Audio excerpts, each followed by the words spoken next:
Yo, it's my favorite day of the week. It's pod day, baby. You know what it is. It's more than the title. This is episode 152, episode 73 of the year. Woo, 73 podcasts this year, man. Come on, man. We working. And if you first time here, I'm your host as usual, Jarrett, Chief Revenue Officer at Outside the Box Digital. And you know I got my brother, my brethren, your favorite CEO, Chadeo. What's good, baby? You already know we in the building, baby. It's pod day. It's pod day. You know we love pod day. Do some pardon. I'm ready to do some pardon. I'm ready. You know, we like to start the show, ladies and gentlemen. G&T, grateful and thankful.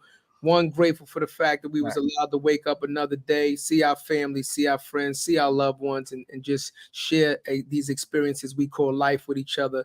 And thankful for all the supporters, all the guests that have come on the show, the people that have reshared the content, text us, the people that comment on it. We love y'all, man. Without that support, we are nothing. Without y'all, we are nothing. G&T always grateful and thankful. Yeah, man, definitely grateful and thankful, man. On that note, I definitely want to dedicate this episode. It's my grandpa's birthday, man. You know, Ern? Yeah, Grandpa Ern, man. Paul Ern, man. Yeah. Happy birthday, man. big OG. It's the big OG Ern. Yeah, man. Miss him, man, every day, man. So we lost him, my family lost him during COVID. You know what I mean? Right there, March 2020. He's definitely hard. He was the only, I have 3 grandfathers. He was the one that was active in my life, the one that showed up every time consistently in life, vacations together. And he was just a role model, you know what I'm saying? And I wouldn't be the man I am today without him. So I know you're looking down proud. You know what I mean? Grandpops, we making it happen. We doing what it do. And it's because of people like you, man. We love you, baby. You know what I'm saying? We love you. And we gonna party and we gonna make it in your honor. You know what I'm saying? It's a celebration of life, ladies and gentlemen. We talk about the village, man. We talk about the village. We can't forget those that have contributed to the people that we are today. We appreciate you. We appreciate you. Yeah, I'm saying. We appreciate our partners, the Live Podcast Network. You know what I'm saying? The first woman-owned, black-owned podcast network in the world and the largest black-owned podcast network in the world. So if you want more content from creators like More Than the Title, make sure you take your phone out, scan the QR code. It'll take you right to the App Store. You can download, and with your download and purchase, half of it goes back to the content creator of your choice. Nobody's giving it up like that. And you know More Than Title's top 5 that are alive, man. We out here. Alive. Yeah, I'm saying. Why you got your phones out? You see, I'm merched up, ready to work. I'm worked up. I need y'all to take your phone out, get your joint. You get the navy blue with the red. You get the white with the red that I got, the limited edition season 1 joints. We definitely got to do something crazy. We got to do something crazy for this year. We don't got a limited hoodie for this year, but the way we've been working, man, we definitely gonna need something special. Give it out to a few fans. It's been doing it. We also got the How to Build Relationships and Revenue course up there. You get your mugs, your hats, Christmas around the corner. There will be a few discounts, but don't ask for too many. Damn, you skip Thanksgiving and motherfucking. Oh no, yeah, shit. Thanksgiving. You can always get your Thanksgiving mug. Halloween mug, All Saints Day, Columbus Day. Like 17 holidays. It's a good mug for all them shits. You know what I'm saying? Yeah, I'm ready to pop, man. We got my boy in the back. Let's start the show. You already know we got our brother in the building. EA, what's good? EA, big bro, turn your phone sideways. Sideways.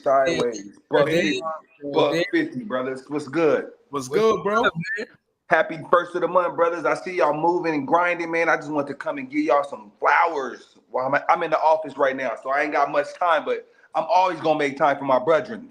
My guy, that's why we love you, bro. Appreciate you, man. Word. It's the first of the month. Yes.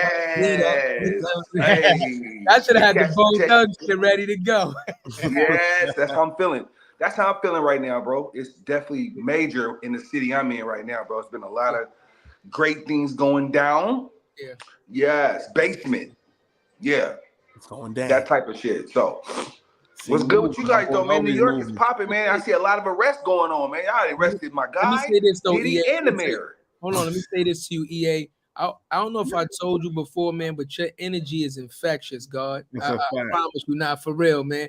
That's why I understand, like, your daily morning affirmations and all that. That's why they hit so hard, man, because he is so infectious, man. Even My if a nigga. like not having a good day, man, just the way you know what I mean, your swag and your energy, you revitalize a motherfucker. I appreciate that, bro. I appreciate that. I put that work in, man. And you know where it comes from, bro? It's literally prayer. Prayer is one of my biggest things that I use every single morning, bro.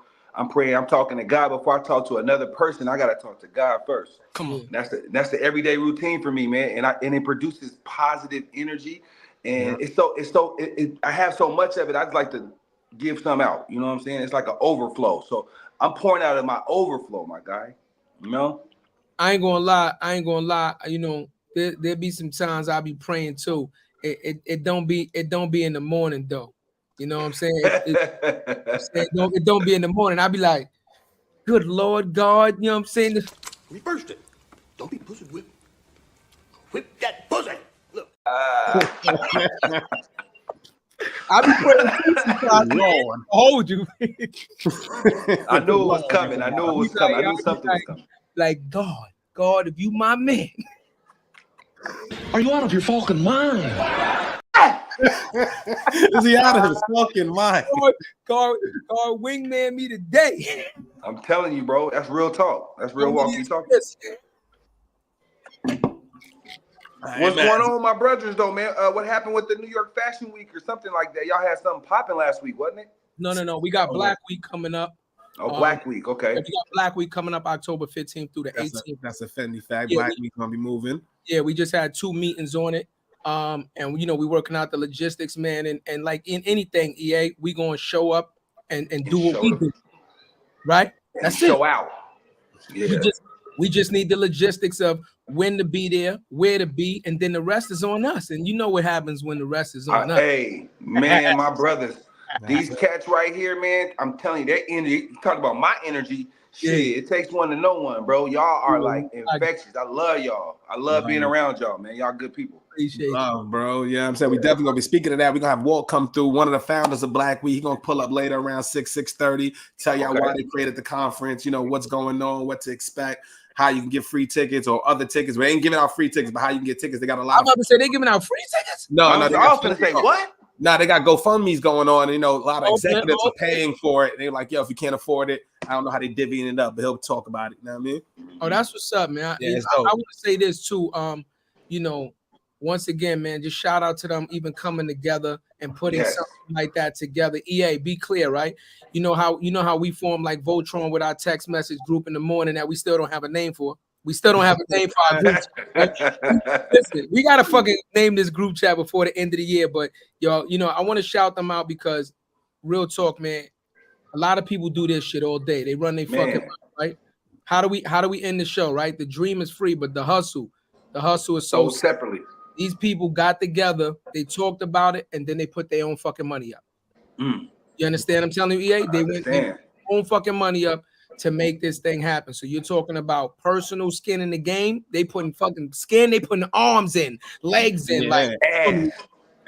And the favors, right? You making ask the relationships. Yo, bro, I need you over here at this date, this time. It's a lot of that going on. And to use that ask for us is real. A lot of people wouldn't do that. You know what I mean? Yeah, man. For real though. Like, you know, success is a team sport. So, you know, that's message. Let me tell you, EA, like I said, man, to get up every day and keep battling is something different, right? You feel what I'm saying? To get up every day and battle is something different. Okay, you battling. Then they say, okay, you wanna make change? They're like, yeah, let's make change. They go, okay, this is what change looks like, and this is the price tag on it. Now, that's where a lot of people stop right there. The price tag. Right there. Not only the price tag, but this is what it looks like. And then this is the price tag that goes along with making that happen. Message. Yeah, message. You can do that twice, my guy, because most people. tires screech to a complete halt. Yes, that's complete. Yes, sir. We got the queen in the building, so I don't know if she's ready. P, you out here? P's out in the building. I ain't had a chance to sit with my sister. Hey, my sister. Yeah, now. Oh, look. Oh, yeah. Shit. Orange. Oh, wait, that's the beer too? I love it. What's going on, cutie? Hey, what's up? Wait, you trying to hide the fucking Budweiser can, motherfucker? I'm about to go You stuttering. Oh, Red Bull. I'm That's acceptable. heading to where the Budweiser's at. I just wanted to stop by and send some love. Me too. I love it. It was fans appreciation day. And, I'm your fan. Yeah, Hey, you officially a friend of the show now, man. You done been on the show more than twice now. Yeah, she made it. I don't want it. Oh, you said she don't want it. You are guilty. Don't be like that, P. Now that I'm on it, I don't want it. Friends of the show. See, these are our friends, and we love them. Yes. So, guys, I got to roll because I got a group that starts in like 10 minutes, man. Gotcha. I'm a counselor. But I want to step back, and if y'all still partying, when I'm done, I'm coming back to party with y'all. Let us know, bro. Man. It's love, man. Paula. You know. I love you, Paula. I love y'all. See you in 2 weeks.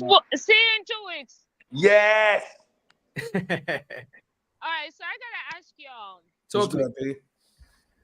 Y'all ready? Because you're about to take over in a week or two. Hold on. Y'all Turn the ready? phone this way. Turn the phone this way, P.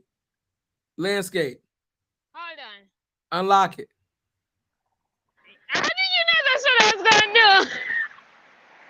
I know you. You don't know me. Don't be lying on the streets. I know you. All right, we're not gonna do that. But so how y'all feeling? Hold on, P.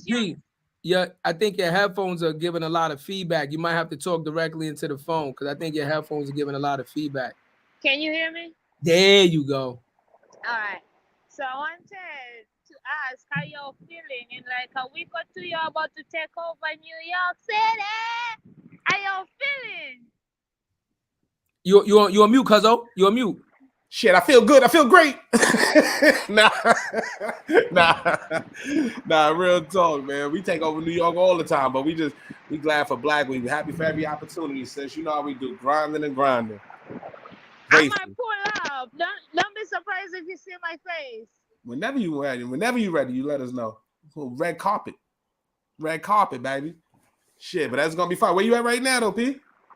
I'm in the streets, but I don't do red carpets. But I might pull up on y'all in one of your sessions. No, it's gonna be red carpet. Like whatever you want to do in the city, says we got you. You want to go over here? You want some jerk chicken? You want some this? Whatever food? You want to hit a club? Whatever you want to do, we got you.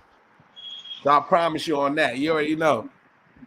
I want the extra. You got the extra? These are the extra. I like. I don't know where we're going with it, but I like it.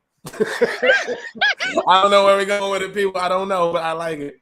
Since the CEO is back, never mind. Don't worry about the extra. So, as I was saying,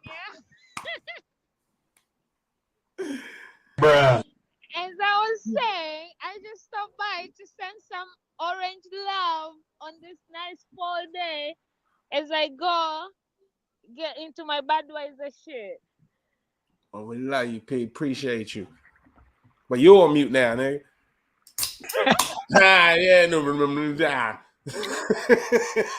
Understand the word that is coming out of my mouth.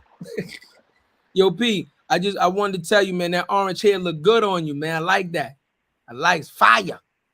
I know. It got some people's attention finally after a while, you know? Yeah. You know. Nah, man. Now listen, P. We appreciate you. We always appreciate the support, man. You know, we're gonna keep building, we're gonna keep grinding, keep doing your thing. I love y'all. Love you too, P. To come and talk shit with me. Talk shit with me is back with season 9. We gotta make a time for y'all to pull up. Oh, I'm ready to talk. I'm ready to talk some shit. I'm ready to talk some shit. I know you're ready. We're gonna talk shit too, then. It's gonna be fire, just like the hair. So y'all be ready. All right, we got you. I love you. I love you, baby. All right. Love you, man. That's what the love is, man. Yeah. Love that. I like to start like that. Nah, I love that, man. But shit, the EA was talking about it before he came on, yo. So when you want to start, we gotta talk about it. I mean, we gotta talk about the man who's supposed to be running the city. Not supposed to be. He is. Call the cops, DA. Until otherwise stated, he's still in position. Pause. I don't like. I couldn't even get to the button. I had to just say it. That's crazy. Nigga still in position. I don't like it. I don't like it. But shit, you want to talk when actually going to the actual case? What you want? Well, first of all, what are your initial thoughts, bro? Let's get that off. I'm gonna say it like I said it before about Diddy. The feds, bro, the feds don't just move to be fucking moving. Like, this is not a free for all for the feds. I'm just being honest with you. I don't care who you are. Like, the feds don't do that shit, bro. Like, it ain't not to say like there hasn't been hidden agendas. We already know what what Hoover did, and not to say they're infallible. But what I'm saying is 99% of the time, if the feds move on you, it's not a guess. It's not a guess. That means they have tangible evidence. And the thing with the feds is, again, they're not looking for the one hit. They looking for we got you 27 times. Yeah. We got you 250 times in a hand-to-hand, 100 times to a regular John, and 150 times to different undercovers. You understand what I'm saying? Like, they move like that, where it's like, what kind of defense are you actually going to put up to justify this? It makes it very hard if you fight it to convince a jury of 12 people that you are innocent of something 57 times. How many coincidences is not a coincidence? It's difficult, bro. I don't know how you still fight. First of all, they got the receipts. What you paid for the actual flights and what you paid for everything didn't add up. You was getting the discounts, and then you have text messages to your aides showing that you're trying to cover up your tracks. Like, it's just overall nasty, man. And then you saw the press conference. He had half of Harlem behind him. It was nasty work. I just didn't like the optics of it. I mean, very nasty. I mean, here's the thing. I'm gonna be honest. Like, as a leader, right? As a leader, let's talk about being a leader. You're the mayor. You're supposed to lead from the front. Anybody that's in a leadership position is supposed to lead from the front. Sometimes that means falling on your sword. That's a military term. You got to fall on your fucking sword. You understand? Guess what? Even as a leader, right? If you got people behind you that was with you, sometimes you got to, and they not even looking at them. Sometimes you just got to fucking take your shit to make sure that they safe. But by you fighting it, it gives them more ammunition to dig deeper. It gives them more ammunition to bring other people in. And inadvertently, now you can involve other people that had absolutely nothing to do with the feds looking at them and bring them in. So I'm just saying, it's a gamble, but it's not only a gamble with your life. Now you're gambling with other people's lives, right? As a leader, I just think that if you're innocent, fuck it. I'm going to tell you 100. If you're innocent, you got to go for it. I'm going all the fucking way. I don't give a fuck. If I'm innocent, do what you do. I don't give a fuck. But if you know you guilty, okay, you want to drag it out a little bit again. He's the mayor, bro. He can't just plead guilty, right? Especially like you don't get the deal that way, right? You want to drag it out. They want to get here, take this deal, and then maybe I'll step down, take the deal. But I'm just saying, you gotta be respectful and mindful of who you're gonna involve in this situation. All those people behind you in Harlem, let's say the press conference, especially the 10, 20 people that was actually in the front, that you can see their faces, they hooting and hollering and rallying behind you. If you get found guilty and you're guilty, then what? Then what? You just made it tougher for the next person, for the next black mayor or potential black mayor to come behind you, because it's always going to be that stigma. But if we get anything from the Diddy and the mayor story, is one thing they have in common. It is the abuse of power. The abuse of power, bro. It's so hard to not fall that way, bro. And I you know what I mean? I definitely you know what I mean? You know what I mean? I'm kind of empathetic to them because I'm like, yo, I get it. But everybody does it, man. I don't think he would be the first mayor to take some comps. I don't think he'd be the first, government official to do something like that. What he did was scumbaggy and it was kind of clumsy. Absolutely, B. But he's not the first. He's not the last. Same thing with Diddy. But it's that abuse of power, man. We got to get that shit out. And if they wrong, they wrong. Then you got to do their time. But you got to understand the way. I'm just going to say it. Here's the problem. The problem is it's the right way and then it's the white way. it's the right way, and then it's the white way.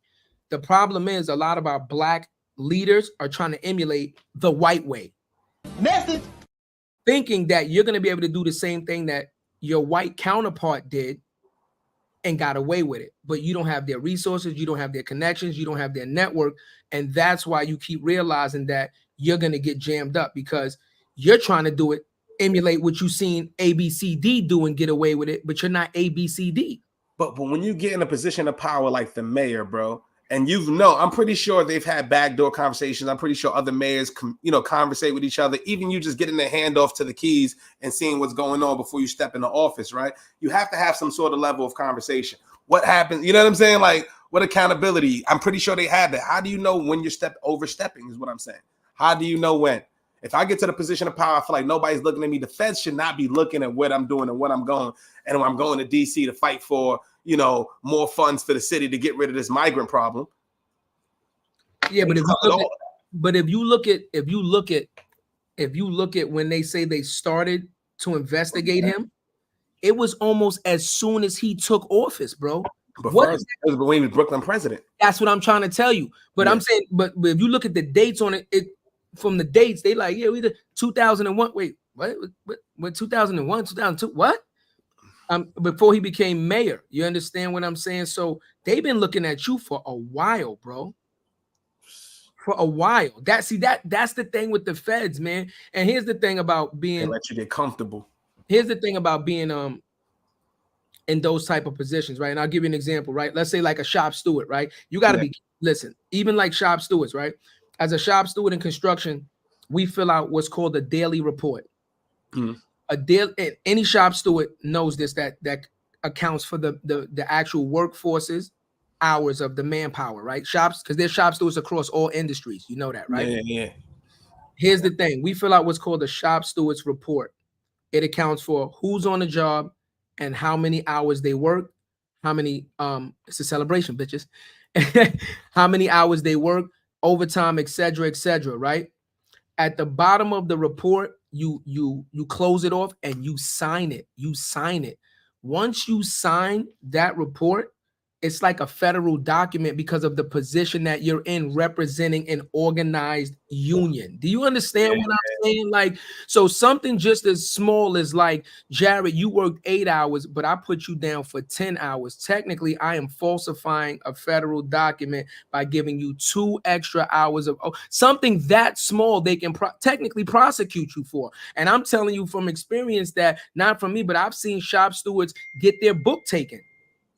Okay, then question on that then, right? I've seen them be brought up on charges and get their book snatched, the union and the whole joint. So no, you're right. So question on that though, bro. So one of the incidents, right, was when he fast tracked the building permit, right, and went through the FDNY, right? That was one of those, right? So they basically didn't want to do it, but they still did it. I don't know if they took any kickbacks, but if they still did it, shouldn't they be held accountable and be losing their jobs anyway as well? Even if you feel pressured from your boss? Yeah. Technically, let me tell you how ill this shit is. As a shop steward, right? Let's say you're a foreman on a job or owner, and I'm a shop steward, right? Yeah. You like, yo, Chaddy, let me take you to go get a cup of coffee. I can't even allow you to buy me a cup of coffee. Do you understand what I'm saying? You buying me a simple ass cup of coffee, I gotta be like buy a whole big Dunkin' jug for the entire crew. Team, yeah. You understand what I'm saying? I got 20 guys buy 2 Dunkin' jugs, and me and you can drink both out of the Dunkin' jug, and you bought it for the entire crew. Because just you buying me a cup of coffee is a kickback. It's like a kickback. It's like favoritism. Exactly, yeah. Buying for me, it's like you're doing me a favor for me to give you some. Yeah, bro. I'm telling you, you gotta see. That's you got to understand the laws and the way these shits are written. They're written so that they can almost catch you for almost anything. See, that's the key right there. They're written so that they can almost catch you for almost anything, where you almost have to be perfect. Well, they caught this nigga for everything. Let's keep talking about it now. Here's the problem now also. So let's say you're innocent. Okay, you're innocent. But now you're indicted. You're indicted at this point, like Diddy. You're indicted at this point, and now guess what? The people that you are around come into question. So when they see you around other people that have already been indicted for similar things, it shows a pattern. Who's your circle? So when you're around other people and you can say, well, this is my friend and this is my guy and this is my guy, and then they're like, well, he got indicted for fraud and he got indicted for fraud and he's under investigation for fraud. You understand? Like, it makes it very hard for you to be like, nah, I didn't know, I didn't have anything. You know, the optics of it is very, in the court of public opinion, the optics are very bad. It's bad, bro. He even got text messages to his wife. He was like, yo, they were going on a trip to Dubai or something. Or Paris. He was like, yeah, no, we always go to Istanbul first. Istanbul. Always Istanbul. Like, yo, how do you get that off, bro?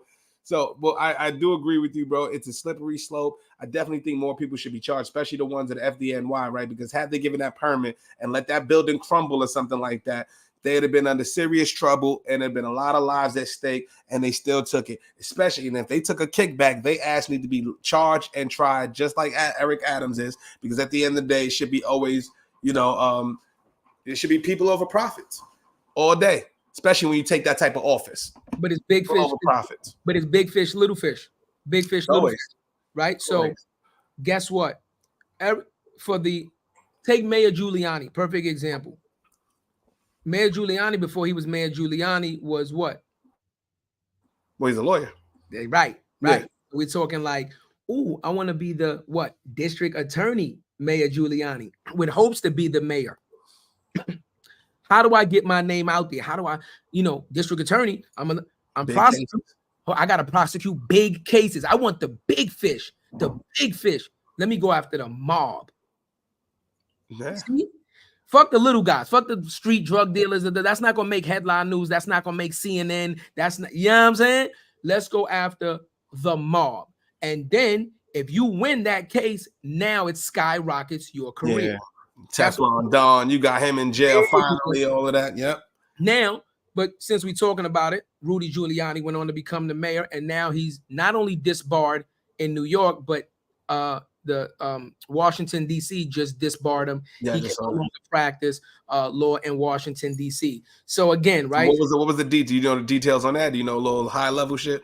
Yeah, I saw the headline. I didn't read it. Yeah, so a lot of it has to do with the Trump shit. You understand what I'm saying? The Trump shit. He got in trouble for Trump. That's the bottom line. Once again, like perfect example of like big fish, little fish. You fell on the sword for Trump inadvertently because you didn't want to fall on that fucking sword, but Trump set your ass up with the okie fanoki, and you got baited. You understand what I'm saying? And you fell for it. But I'm just going to show you, like, look at all the good he did. Technically, district attorney into mayor, and then you become personal advisor, and then you get found guilty of being corrupt. So now the question is, how long have you been corrupt? How long have you been doing? You see what I'm saying? So this shit is crazy, man. Nasty work out here, man. You can't tell me he only did that for Trump. You can't tell me he all of a sudden developed those type of business practices only for Trump. No, absolutely not. Right. But they, like you said, they're not held to a different standard, of course. And blessings to you, Shandy. I'm sorry. Shandy. Yeah, Shandy, we appreciate you, Queen. You know what I'm saying? Blessings to you. Hope all is well with you and the family. Hope everybody's in good health, man. That's a fact. Oh, and you know what? With me saying that, I gotta say it on the show. We talked about Grandpa Earn, man. Yo, sleep in peace to the big homie Grizz, man. Grizz, man. To the big homie Grizz. You know what I'm saying? Mario, man. Good brother right there. Mario Lopez, man. You know what I'm saying? AKA Grizz. Anybody that ever had a chance, in my opinion, to meet Grizz and be around Grizz, nothing but love, nothing but a stand-up fucking guy through and through, man. I've known Grizz for years upon years. Never had a bad experience. I call him the gentle giant. You know what I'm saying? Like, and just a solid dude, man. Found out that he passed away in a car accident. You understand? Oh, car accident. So, not getting all the details, but our thoughts, our prayers, our to the family, everybody. Just go out to Mario Lopez's family, man. And he touched. I ain't gonna lie, man. My feed. That's all I saw on the feed. I don't know I can't remember what day that was, man. But when I saw, I'm like, yo, he looked familiar. I saw self posted. Then I saw, J. Alexander. I seen then start seeing the homies posting it. I'm like, man, like, yo, he touched a lot of people's lives, man. Like you said, man, a stand up brother, man. So, you know, if anything, you know, when that time does come, you would want people to think how the people think of Grizz, man. And there was nothing but I haven't seen not one anything, man. He's never had no static with him, bro. He's the same person Monday through Sunday. Every time I've seen him, clubs, whatever, always love. Yo, but you know what's good, bro, cuzzo, you know what I mean? Always love, man. So rest in peace to him, man, and condolences to the entire family. It's life, and this is why once again, ladies and gentlemen, we start the show G&T, grateful and thankful, because you know what? Tomorrow ain't promised, right? So live life, man. Stop being afraid. Live life. Live your life. Stop being afraid. Live your life. Live your life the way you want to live it, because we do not know how much time we have left on this earth. And I just hope that people are not out there living for somebody else, living somebody else's dream, you know, doing things to make other people happy, and you are not happy yourself. Please live your life, because we do not know when it's time to go, man. Message. Don't know. You just don't know, man. Yeah. Also, man, you saw that the OG, man, actor just passed away, man. John Omos from Good Times. Not only did he pass away, the Dikembe Mutombo passed away. Oh, Mutombo, yeah, man. R.I.P. Mutombo. Brain cancer. 58, too young, man. Brain cancer again, right? Hall of Famer. You know, still by in all means young, right? Mid age, ain't super old again, right? But he lived, right? Not saying he lived a full life, but at least he got, you know, a chance to do what he loved to do. You know, he provided for us. Yeah, you know what I mean? He got Pete Rose. Damn, yeah, Pete Rose. Look, see. Well, So, man, shout out to Dikembe. I do want to say before we definitely want to say something about Pete Rose too, but Dikembe, man, we always say impact over metrics. What he was able to do for the game of basketball outside or and internationally, what he did for Africa, the brand he developed, the waggling the finger, becoming a household name. What he did, and everybody said the same thing when he passed away. He's like, yo, what he would do, he would go into these villages, he would build basketball courts, he made sure people had opportunities. Without him, there is no Giannis, there is no Joel Embiid, there are no opportunities out there with brothers like him. You know what I mean? So shout out to what he did for the country, for the motherland, and also RP Pete Rose, man, the all-time hitting leader. And it's fucked up, man. He passed away without seeing himself in the fucking Hall of Fame, which is crazy. Which is crazy for the sports betting. And now you see FanDuel everywhere, which is nuts to me. You know what I'm saying? How do you take away everything that he's done, bro? And somebody still had to fucking swing the bat. He didn't know the pitches. He got that. You know what I mean? So, again, you know what I'm saying? Like, not in my house, exactly. Yeah, and you know what, too? Called Dikembe Mutombo a gentle giant, man, because same thing, man. He was larger than life, you know. I never got a chance to meet him in person, but again, I followed his career. Super, super big fan. You understand? And I watched what he did with his resources. You understand, with his time and his energy, and he made sure he paid it forward. Ladies and gentlemen, that's what we doing. We're gonna pay this shit forward until it's over. And I'm gonna tell y'all something right now. When it's over for me, just understand I did the best that I fucking could. That's it. That's my statement. I'm gonna have them fucking put that shit on my mausoleum. I want a castle. Don't put me in the ground. I want to did it my way. Whatever money I got left, build me a sand castle. Yeah, I'm saying shit. And it's, you know what I'm gonna say. No, I'm just saying. But the only way the motherfucker get a mausoleum out this motherfucker is if you buy some shirts, you buy some merch, you buy something. Come on, baby, please, baby. You heard my cousin. Yeah, I got my cup. I got the merch. You know what I'm saying? We're branding. We branding today. You know what I mean? So shit. Man, our love, our sincerest love, truly, our love, our condolences, our hearts go out to all of these families who have lost a loved one. When you lose a loved one, it opens up a void in your family. That was more than the title, right? Somebody's brother, somebody's son, right? Somebody's father, right? Somebody's best fucking friend, somebody's confidant, somebody's lover.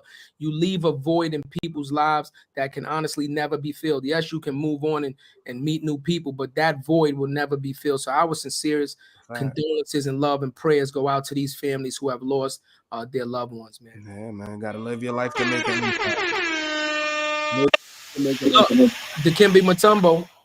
Dikembe Mutombo, perfect example of impact over metrics.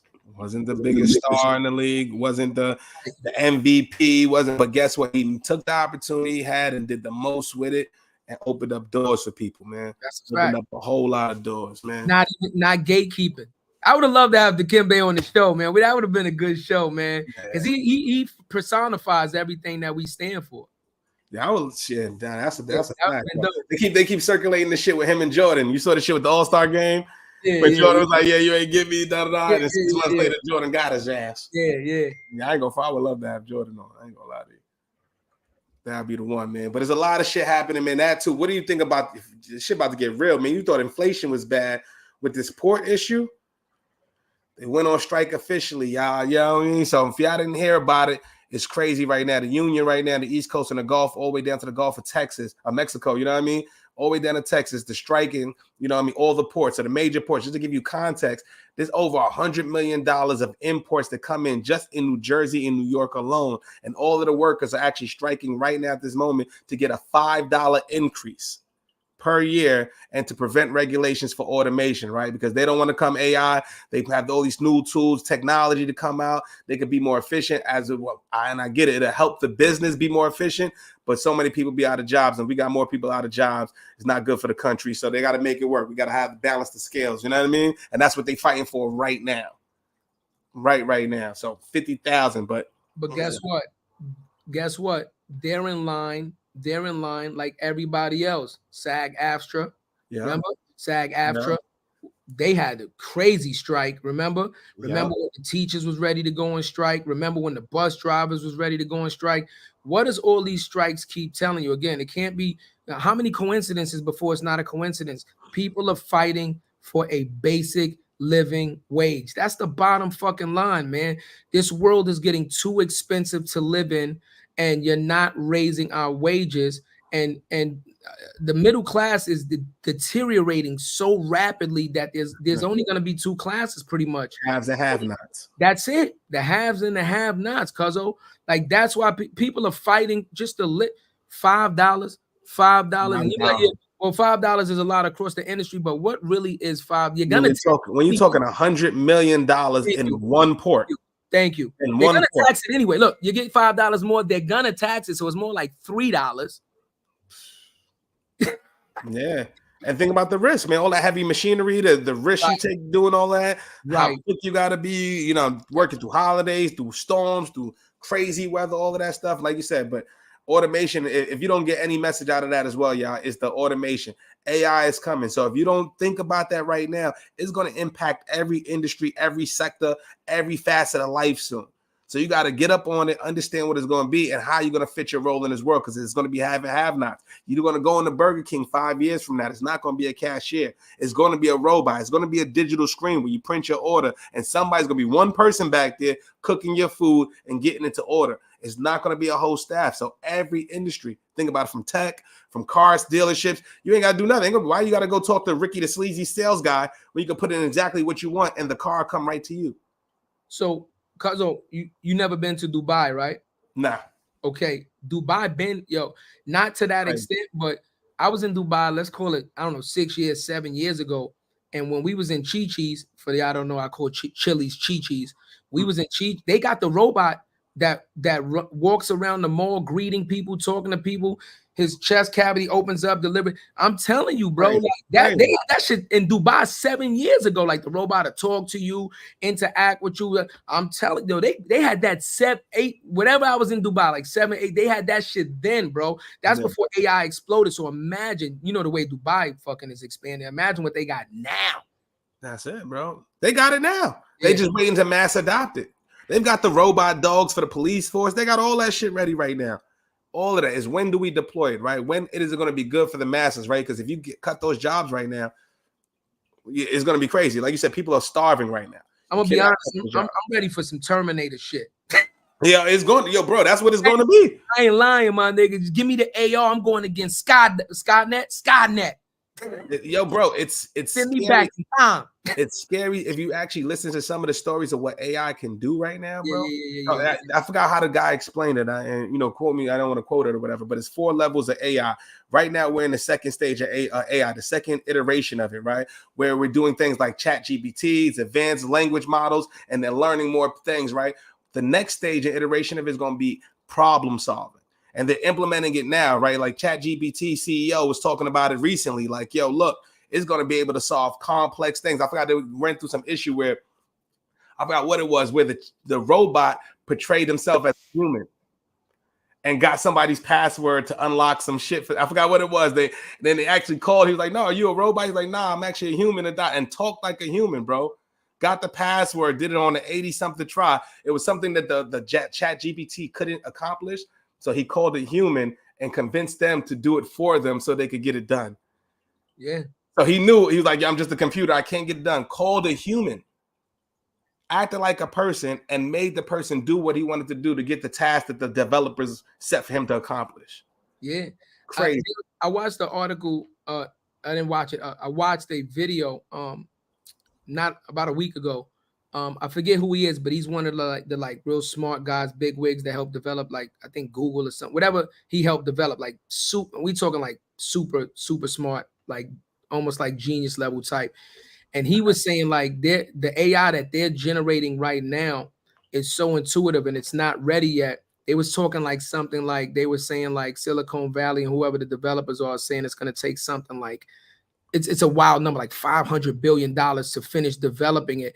But they're saying it's going to get to a point where it's like say TikTok is dope, right? Where you could be like, yo, hey Siri, look at TikTok, analyze it, create me a TikTok in my own version, I'm going to name it this, and it actually go to the platform, learn it, learn the algorithm, learn everything, and create the program for you, the writing, everything. Yeah. If it can execute it, hell, right? You can go to ChatGPT if you know how to use the right prompts. You can get that right now. Write me a social media platform, business model similar to TikTok. How should I go to market with it? And it'll write out a branding strategy, how your logo should look, how you should go to market, what your social media messaging should be. All of that shit can be done right now for free. For free, which is crazy. Mm-hmm. Yeah, the meta joint too. Another thing he was talking about, I was listening to him on the Breakfast Club. They said by 2030, it's gonna be no more cell phones. They saying the glasses is gonna take over by 2030. I mean, look, he's already on it. But they're gonna be like, yo, put them shits in some Dior's or some Burberrys, and I'm with it. Listen, I'll be your Huckleberry. You know what I'm saying? Them shits. Hey man, look, man. This is the world we live in. Art imitates life, life imitates art. You've seen the movies, and I truly believe that movies are a way of acclimating the world to what's to come. The human brain can only process but so much at one time. Because it is a supercomputer, it will overload like any other computer. If you give it too much input at the same time, it'll freeze up. So they have to desensitize us, and they have to give us movies and iterations of what's to happen. So when things start happening, you can actually relate to it and say, oh shit, I remember seeing this, and you can be more acceptable to it. You understand? Remember movies like The Perfect Storm and all these other movies, right? You know what I'm saying? Where these big super storms develop because these shits combine and create. Look at all the hurricanes and fucking storms. Did you see the fucking hurricane that just hit? Yeah, the North Carolina's fucked up right now. I think it was 1,000 people displaced or something like that. This is 64 people dead, and this and this. I was talking to my peoples in Georgia and all that, and that shit came up the coast strong. Like, you understand what I'm saying? So again, like, the world is changing. You could be naive if you want to. That's your own ignorance. Just understand, if you better get ready. So when it's time to be ready, you're prepared. Because if you're trying to get ready in the moment, you're going to find yourself in a very bad position. I'm just telling you that right now. Yeah, that's crazy. I'm looking at the headline right now on CBS News. Here's how Hurricane Helene brought biblical devastation to North Carolina. Biblical devastation. Biblical. That's crazy. That's crazy. Dozens of people dead across 6 states. I mean, remember, what was that? Was it Sandy? that end up hitting us and did damage to New York, but New Orleans, it rocked them. Yeah. Remember, it rocked them when the levees broke and all that. Rocked them. Damn. You know what I'm saying so. Big WG in the building. Here we go. Big Walt in the building. There we go. Guys, what's good, bro? Walt, do me a favor. Turn your camera landscape for us. That way we can get you full screen. There we go. My guy, what's good, baby? Chilling, yo. What's up, man? What y'all into? Shit, we were just talking about the devastation, the Helene joint. That shit look crazy. 160 dead, man. We saw crazy, man. Wow, man. That's wild, man. My man smoked the hookah and shit. Yeah, you know, you gotta have that. Gotta have that. Gotta relax. We gotta enjoy this shit while we still here, Walt. That's up. What? I said we gotta enjoy what we can enjoy while we still here, bro. So who you had come through? So today was a fan appreciation. So we let a couple of homies come through, you know what I mean? Promote, chill, you know, shout to P, shout to EA.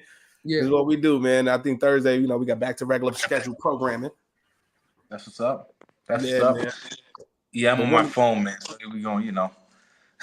Nah, man, we were just shouting you out earlier, bro. We just dead ass shouted you out earlier. It was just like, yo, but wanted to get you on because obviously, you know, Black Week's coming up October 15th to the 18th, and just want to get some feedback from you, yo.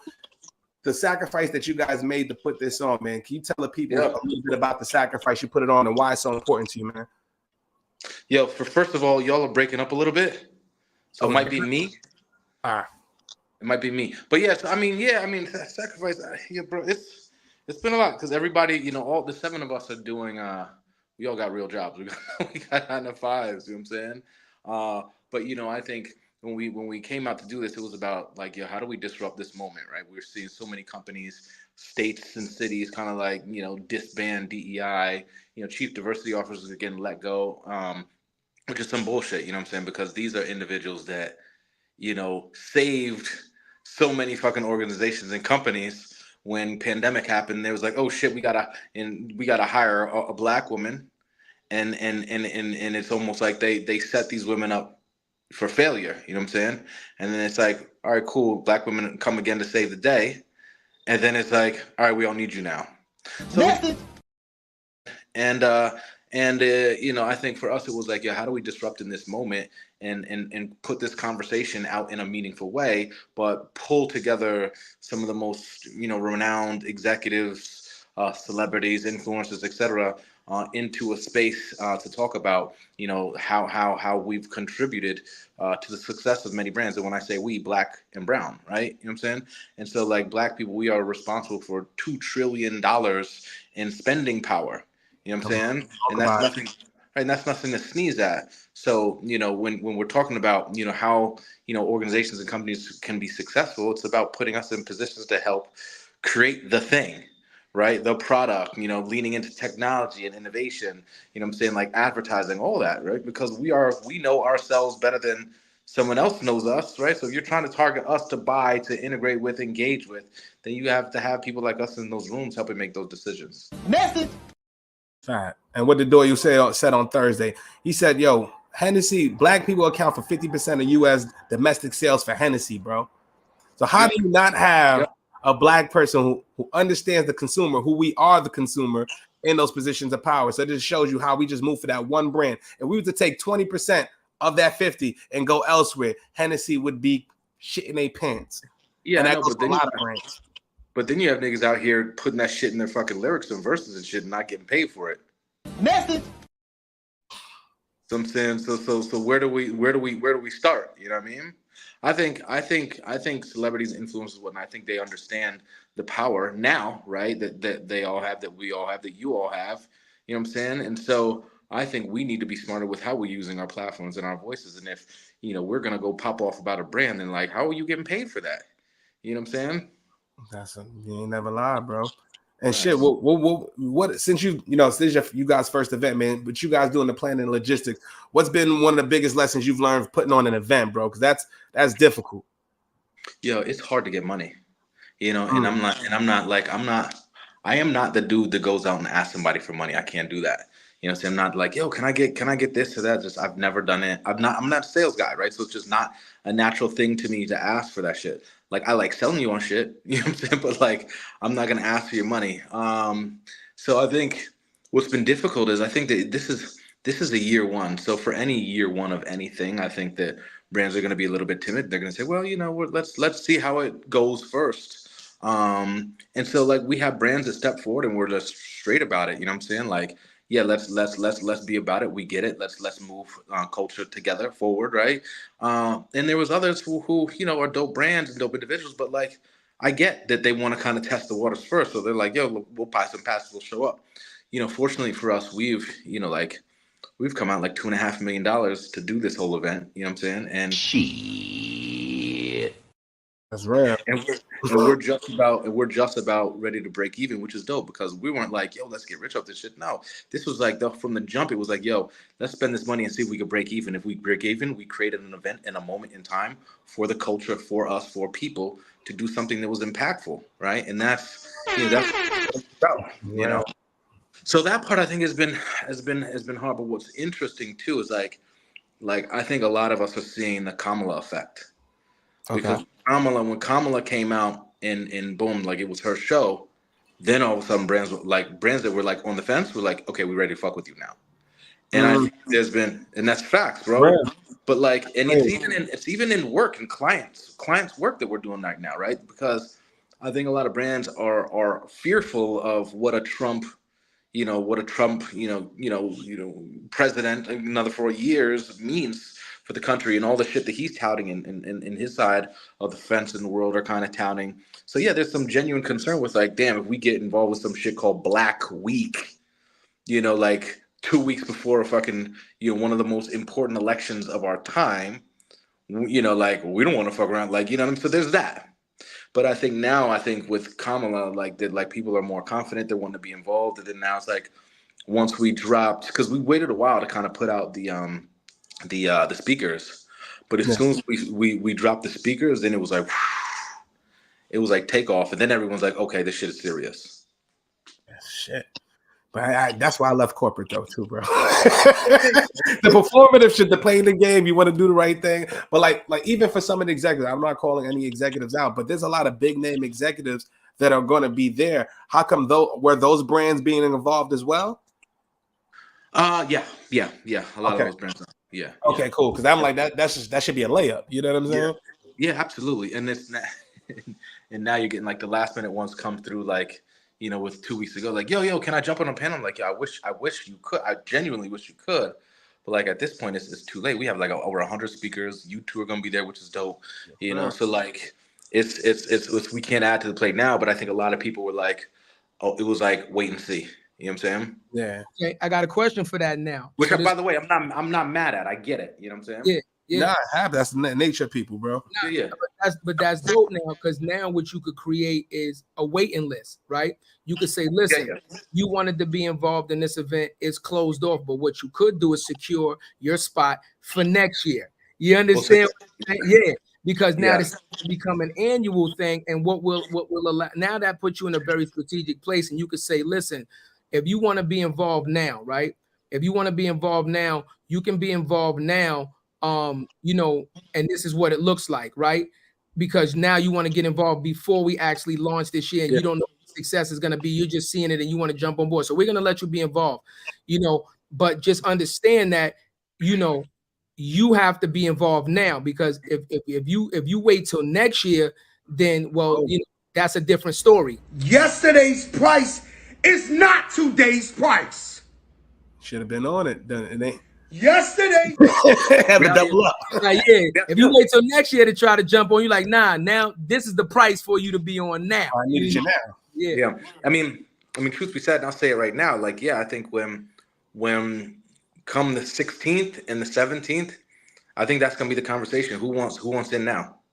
And if you want in now, you can get an opportunity to get in at 3 years out. We do have, like, I'm not gonna even lie, like we have. They want in now. They calling right now. Walt, look. Walt's calling right now. They want in right now. They heard you, Walt. The message is out. They calling me. Yo, look, speak it to existence, brother. You know what I'm saying? Yeah. Yeah. Yeah. Yeah, what was I gonna say? Yo, see, you can't have better timing than that. Yo, that timing is impeccable. Like, Yo, that's Look. a good one too, bro. Yo, what are you most excited about? To be honest with you, man, I'm excited to I'm just excited for everyone to just be there and connect. You know what I'm saying? Like the connections that I think are gonna be there, made there, gonna be incredible. I'm excited to hear what everybody wants is gonna say about their organizations, what they're doing to level up, to create opportunity for individuals that look like us, to see what successes look like from them. I'm excited to learn from individuals, be educated by individuals, and inspire other individuals. That's what this is about, man. This whole opportunity is about it's a give back opportunity, right? It's how we're actually giving back to our community, right? In a ways that matter, right? I think year 2 and 3 and so on and so forth. I think what you're going to see is us leaning heavier into how now what does this look like in terms of revenue and money, like how are actual dollars going back into these communities, and how can we actually tie into those and be accountable for 1 million, 2 million, or $3 million going back into the community by way of hires, by way of promotions, by way of investing in the black owned, brown owned businesses, all of that. You know what I'm saying? I'm just gonna say, like, we got a heavy announcement we're gonna probably make in a couple of days. I can't say now. About a big move that's gonna come by way of but I can't speak to it yet. But it's gonna be a big move in regards to how we're really gonna give back financially. And that's all I'm gonna say. It's gonna be a big one though, in partnership with a big holding agency, I'll say. So we'll see. But more to come on that. Fire, bro. And also, I was telling the audience earlier, bro. Tell the people about the, if they can't afford to take. I know there was a couple of GoFundMe's. A lot of different executives put up brands. Yeah, How they get in touch with that? Yeah, that was what's up. So yeah, I mean, hit me up. Happy to connect you with the people. It was white folks. White folks came through and was like, yo, we want to be allies, and like I can't make it to the conference, so what I'm going to do is I'm willing to put my money towards someone else going, and I think it's like around like a little over like $4,000, something like that. Yeah, like, quite frankly, that's like 4 people right now. You know what I'm saying? One young lady donated $1,500, and she's already coming. You know what I'm saying? Like she doesn't even have it like that. I'm sure because like I don't got $1,500 just give out my pocket. Like, cool, here you go. Somebody else come. But like that's amazing. She was like, she hits me up. She's like, yeah, I just want to let you know I donated to that GoFundMe that they're running over there, and I hope somebody uses this to come.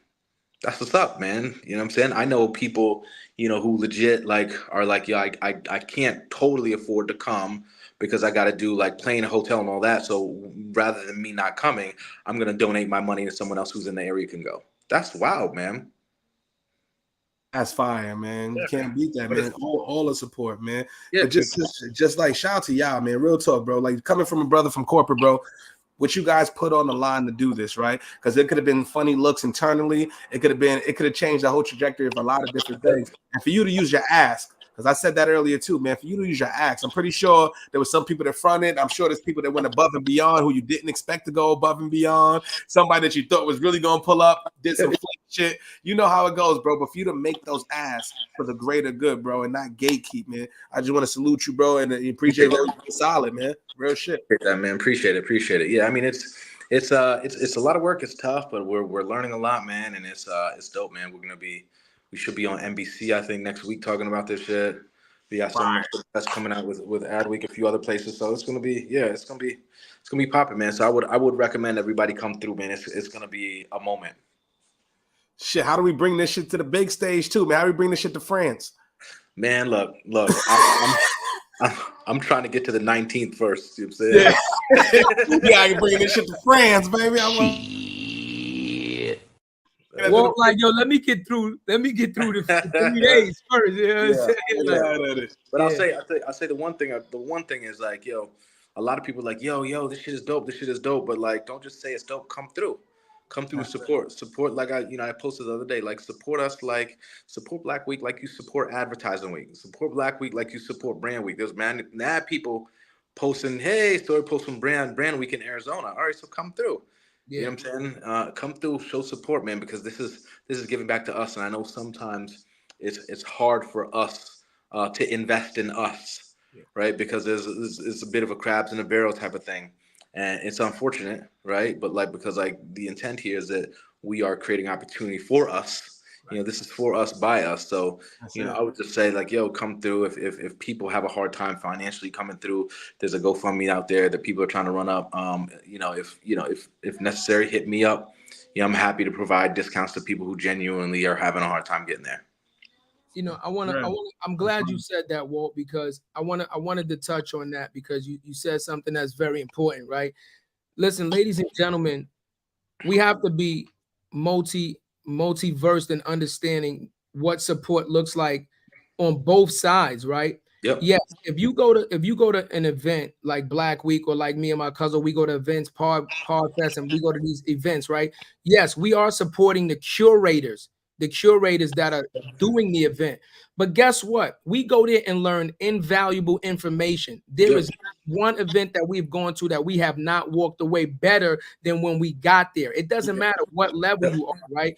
Understand that these guys are putting on this event, right?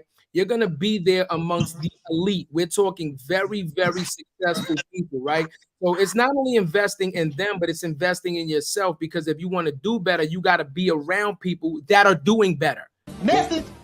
That know more, right? And because your network is your net worth. So you got to be around people that are doing things that are, you know, that are moving, that are shaking and doing things at a higher level so that you can learn, get those gems, because you never know who you're going to bump into. That's why we go to almost every event we can, because you never know who you're going to bump into. You never know what kind of jewels you're going to get or what kind of opportunity you can create for yourself. So it's not only investing within these guys that are putting on the event, it's investing in yourself, putting yourself in the room to be able to have the conversation. Message.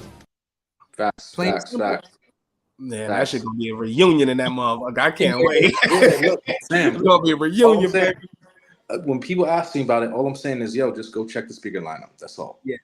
Shit, I'm picking out my outfits right now. 2 weeks in advance. I'm laying my shit out. I'm wearing this on the 16th, this on the 17th. Look, on the 50th, it's a heads up. I think it'll go out, but on the 15th, that the launch party, man, is an all black affair. So everything is all black.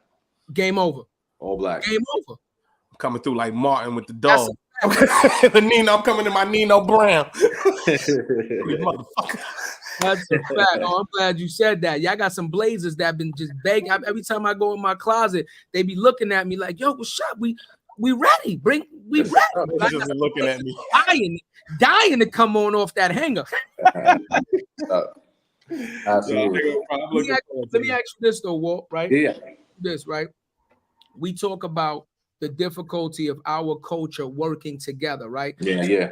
Let's talk about that, and I want you to, you know, give our listeners some insight on. Yes, you are, you know, one of the heads of your industry, but to get 7 people, first of all, it's not even a lot of you guys at that level, period, right? Yeah. So to get 7 of you guys to work together, how did that work, to get 7 individuals at that level to understand that this is something that we need to do collectively? Because see, coming up with the idea is one thing. We talked about this before you came on. Yep. Understanding what it takes to get there is the second thing. Then when it comes time to putting up your own fucking money, right? Putting your money where your mouth is and doing the work, that's where the car comes to a complete halt sometimes. So how has that been with getting so many like-minded individuals to not only be involved, but to invest in it and say, I got skin in the game. Yeah, I mean, real talk. I think that you know, birds of a feather flock together. You know what I'm saying? My parents used to always tell me that. And so like I have made it a point, you know, over my last 5 years, 6 years, right, to make sure that I am investing my time in people that are better than me, equal to me, whatever, the people that bring something to the table, right? And I don't think that we all focus enough on doing that, right? Because like you will naturally gravitate to the things of the individuals around you. You know what I'm saying? If you hang with niggas with slang, you hang with niggas who say that will eventually happen, because these are individuals that are gonna inspire you just by way of time and energy, right? So like, you know, with this group, I mean, they're all like-minded individuals. We've all said and thought the same thing. And when it came about, like the idea, by way of Joe, who's like, yo, we got to do something. I think it was an easy answer. It was an easy yes. You know, we got together and we shot, you know, in Brooklyn at a studio, or no, in Long Island City at a studio. A dope director, all black and brown crew, and you know, and they finished that spot for us. We saw it, and I think that was the moment we were like, "Yo, this shit, yeah, we have to do it." You know what I'm saying? And I think that was like the, you know, the slap on the horse's ass, so to speak. It was like, yeah, we got it. And you know, decided, all right, let's put it out on social. So I put it out on LinkedIn, and then that shit broke. And then it was like, all right, yeah, so we got to do that. And you know, we got it. So that's a perfect. You know, we got it. Perfect segue. Here we go. The current state of inclusion in this space is bullshit. Black Week is a place where we can start to demystify Black ownership, Black wealth building, and our place in changing the narrative of advertising. The objective of Black Week is to create a platform for the conversation. I'm super excited to just say what we say in the group chat, because we are the only ones in the way of what we can get to. The reality is no one is coming to save us. We have to come together and demand it. There's a reason why unions were formed. There's a reason why people come together, so that their collective force is an undeniable voice, right? There's this fear that we want what's theirs, and that's not the case. It's about a fair opportunity. We want to get together and celebrate with each other, but this isn't about participation trophies. This is about action. Black Week is an opportunity for us to come together to realize our collective strength and power in this world. That's what's up. That's what's up. Yo, bro, I need to get that file from you. I don't even have that file right now. You gotta load it up. You know what I'm saying? Listen, that's what support look like, Walt. We've been playing that, you know what I'm saying, on the show, you know, at least once a show all week, man, because again, we got to get the word out there, man. That's yeah, appreciate that. Appreciate it. Ladies and gentlemen, let me tell y'all something. Let's be clear. And Walt is here, and he'll tell you, like, listen, we told Walt straight up, anything that we can do to support, it doesn't matter what that looks like, even if it means we only show up as ticket holders and just to show support and be a part of it. We had that conversation, like, we will be there, no ifs, ands, or buts about it, because it is important when you have people making a movement like that we stand together in unity. So you understand what I'm saying? We're not just talking this shit just because we're gonna be there and we might part from there, we might get we was gonna be there regardless. That's a fact. Regardless, in any capacity of how we were gonna be there, we were not missing this opportunity. Even if we wasn't able to be there all the days, 1 or 2 days or whatever we can do, we're gonna do something, because something is better than nothing. Facts. Yeah, I appreciate that, man. I mean, this is how we move together, right? Like, oftentimes we are off kind of on the left and the right doing our own things, and we're all kicking a soccer ball at different field goals, right? So it's about how we actually come together and ensure that as we move, we are all headed the same direction, because that's how we win. You know what I'm saying? We have to move together. And this is, you know, our slogan is like, it's moving the culture forward. That's the intent, right? But we have to do that together with all individuals. I'm not just saying black people, like black, white, brown, like all of us together, right? And also too, like, y'all gotta, everybody who's watching has to come through, and they see these brothers with a mic and a camera at Black Week, stop, get an interview. You know what I'm saying? They're gonna be creating that special content. So it's gonna be what's up, man. And actually, absolutely appreciate the both of y'all being involved, man. It's like, you know, it's just like that spot you just showed. Like, that shit is different from anything out there, and it's very intentionally so, which is why we appreciate brothers like y'all who come here and lend your voice and platform to what we do, because what you all are doing in your voice and how you speak is how we move, man. You know what I'm saying? And so it was a natural fit, you know what I'm saying, to have you all involved. So much appreciated. No, it's love, bro. Like I said, it's gonna be a reunion, bro. I can't wait. It's so many people that we've had on the show: Dr. Collins, Lola, yourself, Adon, Dre. I used to work with Kirk McDonald across the hall. Like, you know what I'm saying? Simon Cook, I worked at Con. Me and him was in the same office in the Yahoo building together. It's like, you know what I mean? So, bro, it's a full circle moment, I know, for me. You know what I'm saying? People that I've counted in my career, and for them to see us in the capacity that we're going to be in, bro, it's just love to show that you could do it any way that you want to. You know what I'm saying? Yep. Any way that you want to, just got to put in the work, man. I'm seeing everybody on the fire. Yeah, you got to make sure you pull up. It shows growth also, right? Because you met a lot of people in your capacity when you were a worker, right? When you were a worker and working for an agency and doing the things that you were doing. Now you're walking in the building as an owner, as a founder. You have your own platform, you own your own IP, and now you're a voice to be amplified. You understand what I'm saying? So that's a very large progression from where you started and where they might have met you to where you are. And you saying like the wheels is just warming up, baby. Like it's like a drag. I'm just warming the wheels up. This ain't the end. I'm just warming up. Wait till you see what we do in the next month. You know what I'm saying? Like we just getting started. Like, you know what I mean? So, you know, I'm excited, man. I can't wait. We talk about also, and I don't know if you want to talk about this. We know that you guys funded this thing yourself, but we always talk about the VC, you know, people, how hard it is for people and businesses to get funding for events like that. Even though you funded this now yourself, right? Were there companies that initially either reached out to you or you reached out to that were receptive to the idea of a Black Week? Or are you saying we're going to do this one ourselves and then wait to the next one and saying, okay, you see what we were able to do ourselves. Now, do you want to get involved? How did you go about that? No, I think the idea from jump was about like making sure that we had partners going out the gates with this, right? I mean, it's like you self-fund, you self-fund with the intent to, you know, at a minimum break even, right? So we're fortunate that we've had some incredible brands step out and say, yes, we want to take part. Yes, we want to add up with. I mean, because it was like, yes, we want to sponsor, but we also want to put one of our executives on the stage to talk. Yeah. And then it was also about, for us, it was like, all right, so if we're doing this and we're being intentional about what we're doing, we wanted to ensure that we were legit like vetting the people that want to be on stage, because we wouldn't want to just put people on stage just because they had a few dollars, or because like, hey, I want to look like I'm down with the community for a hot minute, or, you know what I'm saying? So it was about ensuring that we had the right brands, we had the right messengers on those stages to deliver it. So yeah, I mean, forward, and as we move forward, I think the intent is like, yeah, to like grow those relationships, right? Because like when you self-fund, it's like you got to come out of pocket from jump. You know, it'd be great, a beautiful thing. We get those funds up front after everyone sees this first one, to see the second and third and fourth and fifth. So you don't have to go into your pockets. And like I said, man, it's like, it's funny, like, you know, Cindy Gallup is like, no, you motherfuckers, y'all should get rich off this shit. Fuck that. You know what I'm saying? You're doing something that's impactful. Fuck that. And I'm like, yeah, I just want to do shit for the community, for the people. You know what I'm saying? And so like, we're all like, fuck it. If we break even, we're way good and we're happy with that. You know what I'm saying? This is bigger than that. This is about creating a moment. You know what I'm saying? A moment.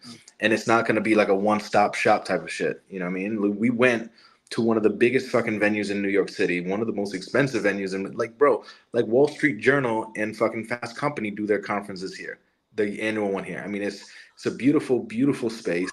We went out and talked to the right people and celebrities and athletes and, you know, executives were all fucking down. We're like, yo, we're down with this cause. Let's actually do it. You know, many people dedicating, you know, their time to doing this, coming out here, flying out here, putting themselves up in hotels because it's like, yo, this is a vibe. You know what I'm saying? And what we wanted to create again is like the Black Davos, you know what I'm saying? We're a place where we can come together and invest back into us.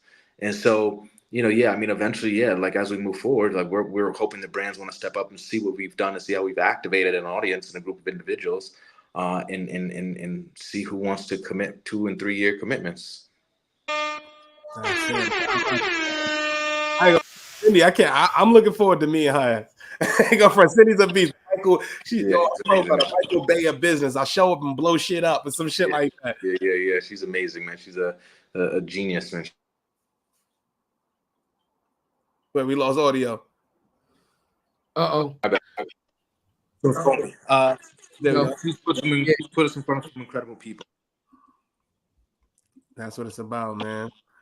Shout out to her, man. She definitely seems like, you know, she seems like somebody who doesn't fake the funk, bro.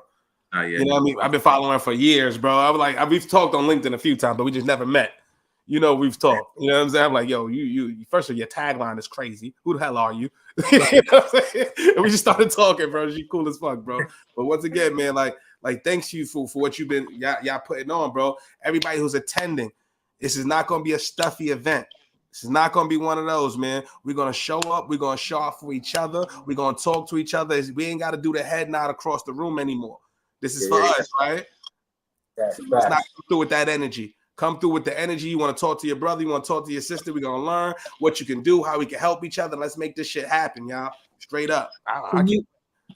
Can you give the people like a rundown of some of the things? Anybody that's interested, that the websites are one thing, but you being the curator of this thing, can you give the people an understanding of what type of experience they can expect when they get to Black Week? Can you kind of give them a rundown of the order of things or some of the things you're gonna have happen in Black Week so they can understand what to expect when they get there?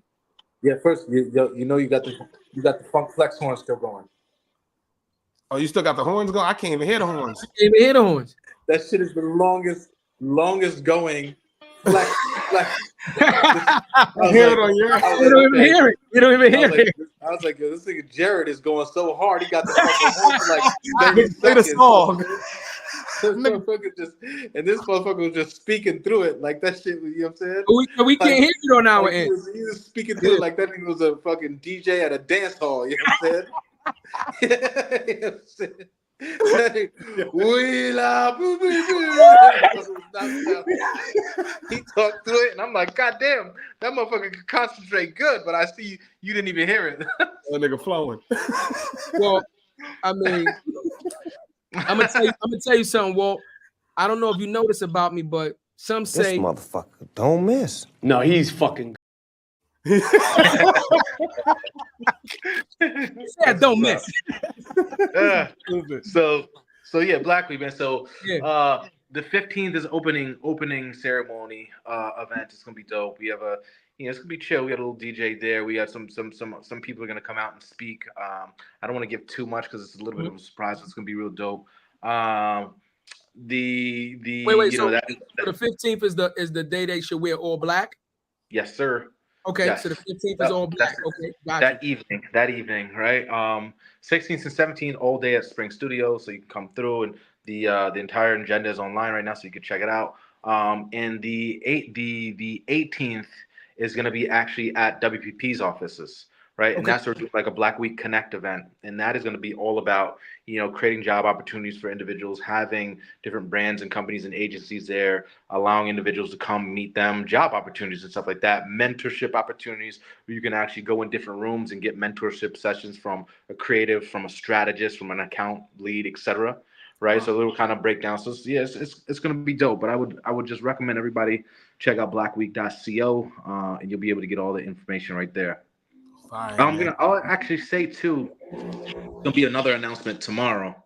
So if anybody follows Black Week or whatever, you'll see a little thing go out. Fire, bro. Man, this is gonna be one of them ones, man. I know I'm excited, bro. I can't wait. Appreciate everything that you're doing, man. Like 15th to 18th, we in the building. We're gonna clip this up, we're gonna promote this thing, and we're gonna make it happen, bro. Like for real, man. Keep doing your thing, bro. Appreciate you. I gotta run, man. My guy. Love, be easy, baby. y'all. See you soon, Walt. Yes, sir. All right, broski. Love, man. Fire. Come on, man. A lot of sacrifice, man. So for those who don't know, just watch it, man. That man was voted most influential black corporate professional in corporate America, the most influential black man in corporate America, straight up and down. So he's come through, he's shown love. He's a friend and family of the show, been on 3 times already. You know what I'm saying? And a lot of the, 4 of the 7 that are actually doing this have been on the show. I just thought about something. What's good? You said the most influential man in Black America. Yo, we should contact Dos Equis and get them to fucking sponsor Walt. I'm the most influential man in Black America.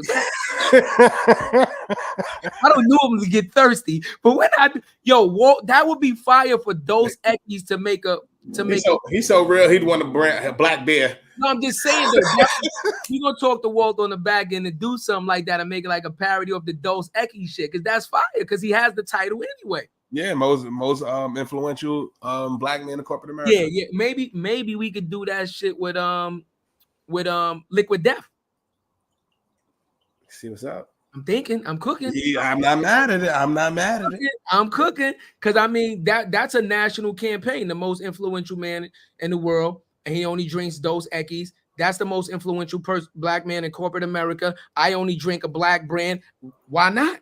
I think that'll be fire. It would be, but just got to be like what they would say, some shit like that. And this is a good drink for the audience, right? Yeah. Like, so it's a Dos Equis, right? Who is their consumer? They're going to look at their demographic. A big audience of their consumer is Mexican buyers, right? So 60 to 70% of people are Mexican are drinking that. They're not going to care about the world's most influential black man.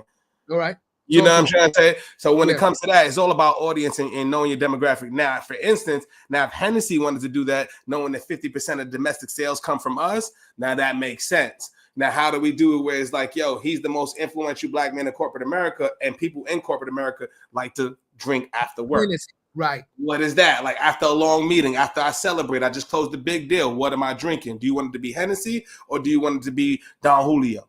Which one you prefer? You know what I'm saying? Like where you going with that? I think we gonna make some calls, and because I think that would be fire. That it would be, bro. That's a fact. And he's an advertiser. They can help put the campaign together. I think that would explode amongst our community as just like a viral fucking. You know what I'm saying? I think that would go viral, bro. I think that's fire. Absolutely. Nah, bro. That shit, a lot of shit. But once again, like they got their 9 to 5, bro. No. Yeah, if they had the regular time, I already know they would go crazy. Even what they doing right now, bro. They had JB Smooth do the joint. They did the joint, bro. Gary V put out a joint. A lot of people, bro. So it's gonna be an event. I'm meeting Gary V. We're gonna have some fun with Gary V. Yo, that sounds nuts. Well, yeah. No, it was the excitement. I love that you're excited. You my guy. I never heard him excited for a guy like that. Talk to yo.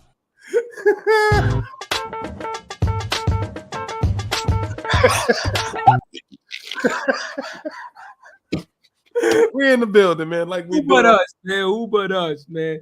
That's crazy, man. Look, ladies and gentlemen, like I said, it's one thing, like I said, to just run your mouth, right? It's another thing to put a plan together. It is a completely another thing to get like-minded individuals to not only put a plan together, but to execute. At minimum, let's be absolutely clear. That man already told you, we told you, they are $2.2 million in.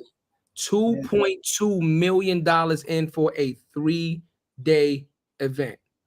2.2 million of their own money collectively put in. If that's not a testament to putting your money where your mouth is, then I don't know what the fuck is. That's a fact. Put in the work, man. So we gotta support that. Like you said, we'd have been there regardless, but we all gonna be there. We gonna be in attendance doing what we do. And if y'all have seen us at a conference, we're gonna do this. We've been in all the other conferences that are multicultural and all. For us to be at home base, a home game, and be around our people, we're going to go in there and show the fuck out, man. We got at least 20 to 30 prior guests that are going to be there that we are seeing for the first time in person, that we're going to be able to break bread with. It's going to be a lot of behind-the-scenes content. It's going to be us going to dinner, us helping guests, prepare for their talk on the stage and whatnot. So we're going to be everywhere. We're going to give you our exclusive coverage, and just make sure if you can't come through this year, make sure you come through the next year. And if you can't come through this year, there's always a way to support. You could donate $5, $10, $15, $20. All of it helps, right? Because we don't support each other, this shit ain't going to happen. But not only donate, how about this? We're going to give you out a free 99 option. Look, we understand everybody's struggling. We struggling. Facts. Here's free 99. When we put out the content, when Black Week puts out the content, share it. There it is. Hit the like button. Leave a comment. Leave your thoughts. It doesn't matter. Positive, negative. It's all valuable because they're learning. This is their inaugural event, right? This is their first event. So guess what, right? Leave a comment. Share it. Hit the like button. That is still support. And it's free 99. Free 99. So that's what we're talking about, right? There is absolutely no excuse. When you say, oh, we're not putting on for us, when you say we're not showing up for us, this is us showing up for us. The question is, are you going to show up for us? Or even better, a secondary question, what are you showing up for? What are you showing up for? Because when you got platforms like us that do what we do 2 times a week, I'm going to keep it all the way funky with y'all. There's not another platform that I know, and I'm watching all of you. I'm watching all of y'all If you go down the list of the Earn Your Leisures, the Math, whoever they are, Joe Buttons, they are not allowing you to come on the show for free. They are not allowing you to come to a community and talk to the guests and ask a question. They are not allowing you to text a brother behind the scenes and be like, yo, can I get this in? Or can you ask this question? I really want to know that because I'm doing a paper, I'm doing this. It would really mean a lot to me if I knew this. We do that. But guess what? On the platforms that we actually know the people is the platforms that we get the least amount of love, which is crazy to me. It is absolutely insane to me. We could put something up on Instagram that gets 6 to 10 likes, or on average, we'll get 300 to 500 views, right? Plays or whatever. We'll go to TikTok, people who don't know us from a hole in the wall, and get 174 likes and 45 shares, and people that are changing their lives. Why is that? And that's the shit that what was talking about before. You see a black person doing their thing, they're coming up with an event, I'm putting $2.2 million of my own money in, and you're asking for a free ticket. And sometimes it's not even you made the ask, it's how you asked. You know what I'm saying? It's how you asked. Yo, what's good, bro? Let me get a free ticket. No. Now, if you came to me and said, yo, I'm fucked up right now, shit is crazy, but I want to be able to kind of support you in a way. If you have extra tickets, I'd love to come through. I can maybe do this. Do you need somebody at the door? Do you need somebody to do this? I know a vendor that cook, Isaiah with exotic, creations. He could bring through the salads and bing, bing, boom. Connect the fucking dot. Yeah, it is. Do that. But until you do that, you got to shut the fuck up. And you can't complain. Yo, I'm so glad you said that, right? Again, even if you don't have the financial capabilities of doing something, volunteer. Ask them, hey, do you guys need any help? Can I volunteer to be a part of the staff to help you guys out? Support is support. Let me tell you something right now. Yo, my man Ruben is on the line. Yo, shout out to my man Ruben, one for fucking day one, right? Let me tell you something. When I was doing music and we was doing videos and shit like that, one day I called Ruben and said, yo, Ruben gonna laugh at this shit. He gonna like, why you told that fucking story? Yo, Ruben, I love my nigga Ruben, but Ruben ain't as slim as me. You know what I'm saying? He a little heavy set, right? Yo, we had to do a video or a shoot in the park by like Fordham Road. I forgot where the fuck we was at. Yo, it was like the wintertime, man. I don't even know if it was snowing or raining, whatever the fuck it was. Yo, we had to climb the fucking gate. The gate was locked. We get to the park, the gate was locked. Ruben had on the backpack. Yo, look. Ruben saying he on Instagram like, yo, I couldn't climb the gate. Ruben had on the fuck. He had the rig with the camera. The nigga climbed the fucking gate. We got in the park and we did the fucking shoot, man. I love Ruben to death, man. Like, this is what I'm talking about, man. Like, it's just showing up and showing out for your fucking people. You say you love people, you say you support people, but what are you really doing to support them, man? It's just showing up and showing out for them, man. So I love you to death, Ruben. That's my fucking brother for life, man. Oh, man, you know, like, but it's just little things like that, man. He didn't ask for a dime, bro. He didn't even ask for a dime, not one penny. He was like, yo, you need me there? He said, do me a favor, just call the wife and tell her I'm with you. Come on, man. And that's rocking you right away. I called the wife like, yo, he go be with me. So, I need him to do some video shoots and all that. You know what I'm saying? But again, man, same shit, bro. Even when we was fucking with Murder Inc., B, you know what I'm saying? Me and Ruben going out of fucking town, man. Out of town, driving in the snow, going to Maryland. You understand what I'm saying? This nigga showed up for me in the snow, in the Denali, in the blizzard, my nigga. Like, you understand? My nigga, yo, RIP when I tell you my nigga Pac passed away. Pac was in the back sick. Me and Ruben driving in the blizzard to go to fucking Maryland with Murder Inc. It was crazy. But again, like, showing up for your guys when you need them, man. He done been to so many countless fucking video shoots. He done been to so many networking events with me. And he just been constantly putting in that fucking work, man.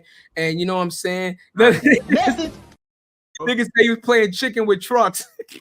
Valuable, bro. And even just shit, bro. Look at it. Look at it. But look how it changed from then. Nothing changed. Yeah. Look what we doing now, bro. How many people realistically have asked you, yo? Matter of fact, let's compare the people who compliment us on what we do and be like, yo, Cuzzo, I love what you're doing. I see you guys working. I know what you're doing. Da, da, da. How many of those people be like, yo, do you need anything? What can I do to help? 0.01%. And that's the shit. Yo, shout out to Hayes, man. Hayes, and I'm gonna shout out Hayes, bro, because Hayes, y'all see them in my Diddy joint. Hayes pulls up. That's my brother, 20 plus years, right? pulls up to every single episode, comments on every episode, fact checks on every episode, right? No matter what he's doing. And guess what? I don't even have to speak to my brother all day. I might not speak to bro for a week or something. We moving. Life is lifing like a motherfucker right now. But I don't even have to do it because he know, yo, bro's gonna do it. And I'm gonna be there to support him. Yeah, and that's who's gonna be there on the ascent. That's who's coming with us. And not only the shows, my nigga, but let's give him all his flowers. That nigga shows up to in-person events, drives down with us, helps us set up the cameras. Sometimes we have to fucking drive the car, watch the car while we upstairs, man, and never complains. That's the key to that shit. Never fucking complains. He does it out the love. He like, yo, y'all niggas is good. I'm good. So, you know, listen, I fuck with Hayes all the time. We laugh and joke on air, but yo, on real talk, Hayes already know. Let me say it. I appreciate you, my nigga, like 120,000%, my nigga. Like, without you, a lot of this shit could not be possible, for real. Let's keep it. The first big event we did was at LinkedIn. We had to go in there on a panel with Jay Alexander, Malik Yoba, Doug Melville. It's our first time being in the LinkedIn office as more than a title collectively. First time. We go in there, we're trying to bust their ass. We're filming, we're doing the audio AV. We're running late because we're trying to find equipment. We go park, can't find parking. We run upstairs so we can set up before the event starts. And we did not even have an opportunity to come back downstairs to park the car. Hayes is sitting in the car. He ended up watching the live stream from the car and being in the car for 4 hours. 4 fucking hours. 4 hours. Did not complain. Did not, yo, when y'all niggas coming through, yo, boom, y'all niggas done yet? Yo, boom, boom, boom. And we probably networked for another half an hour after the drink because we had to break down the equipment. Came down, didn't say nothing, bro. He said, yo, we did it. We did it. We did it. That's a fact. And that's the love that you got to have for your brothers, man. That's the love you got to have for your team. So if you motherfuckers that's not doing that and putting in the work, when it gets there, you're going to get that same energy. You're going to get a pound. You might get a ticket or something like that to come to a show. You might get a VIP section, a little bottle. You get a little taste. Other than that, leave me the fuck alone.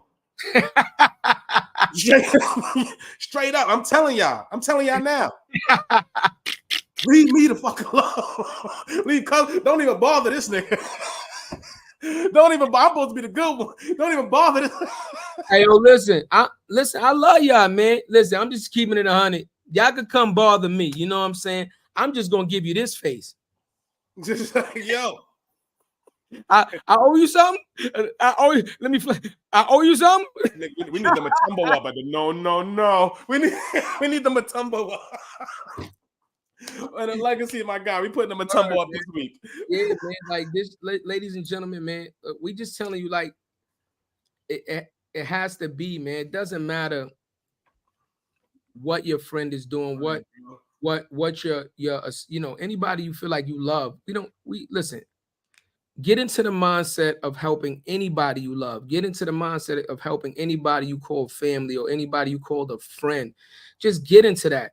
There's a lot of times I'm on Instagram. There's a lot of times I'm on any social media platform and I come across people, mind you, right?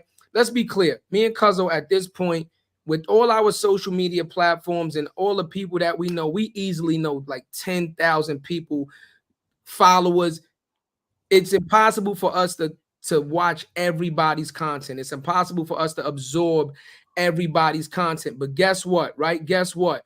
If I see it and I know what you're doing, I'll hear a couple minutes, the like button. If I got enough time, the comment button. If I got enough time, I'll share it. But I'm trying to get through and show as many people love as I can, given, you know, the fact that we are time limited because of the things that we're doing to keep this show running. But it's just about the fact of showing people, not only are you going to support me, but I'm going to support you. I repost people's stuff. I share people's stuff. I comment on people's stuff. You understand what I'm saying? And we try our best to spread that love back. You give us love, we're going to give you love back naturally, right? But, you know, understand that for the rest of the people out there, and be clear, because Cuzzo done said this shit 1,000 times. So you know what? I'm not playing devil's advocate. I'm with him on. I'm with God, this one. I'm with him on this one. We see. Don't think we're friends, right? So we see what you share. We see what you repost. We see what you don't repost. We see what you don't share. We see where you don't leave comments. So again, like, how many coincidences can't be a coincidence, right? Is we 150 episodes in, you ain't shared not one, not even one. Your answer is 0. You understand? You ain't comment, not even 0. This is for anybody in our lives. Like, don't think that we are not paying attention. We are. We are. You understand what I'm saying? So all we're saying is if you can't do something for free, because this is normally what happens with success. Yeah. People fuck with you moderately until they see somebody certified fuck with you. Then they fuck with you more moderately. Then you start to blow up. Then they fuck with you more moderately until the world accepts you. And then everybody wants to rock with you.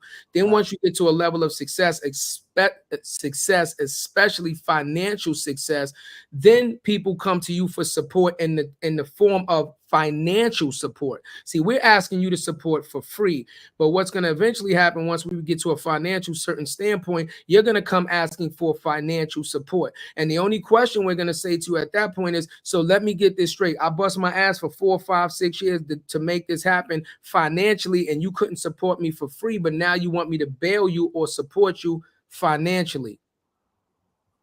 Shit. You understand? So I'm just keeping it 100 with you. Like, don't think that we're not paying attention. All right? Because we are. We're gonna look at you like, what the What's wrong with this guy, man? That's what we're gonna look at you like. And it's just, and like Cuz was saying, just not to even, harp on this, and we could end this off, man. But like, it's just be the little things. The little things, the little support, the little anything, man. You don't even know how many days that we've had up and down. Well, and just as just entrepreneur life, we'll have a fucking fantastic Monday. Oh shit, we on top of the world, yo. Shit, I'm like, who the fuck else but us, nigga? Yeah. Tuesday, rock bottom again. Fuck. Wednesday, yeah, we them niggas. Thursday, we back to rock bottom. Friday, no. Friday's up in the air because it's the weekend. And that's just how it be. But it'll be that one text. It'll be that one message from somebody like, yo, I didn't hear from you in a while. Just know I'm working. I see you working, man. I love you. Whatever the case may be, man. Just do it, man. Like something, anything. Just let us know that you see it. Let us know that, that we do on the right path. Give us some feedback. Yo, I listened to the joint. Yo, I wish I could have did this a little differently. Or, yo, maybe add this sound. Anything. Because when these opportunities come to us, yo, we trying to give them to y'all. This is why we created this for. We didn't create it. We did create it for people we didn't know, but we did it with people who we know in mind, in our hearts. That was like, yo, we want to be able to create opportunities for our people. But when we bring the opportunities, you don't even come through and accept it. Yep. And let's keep going with that.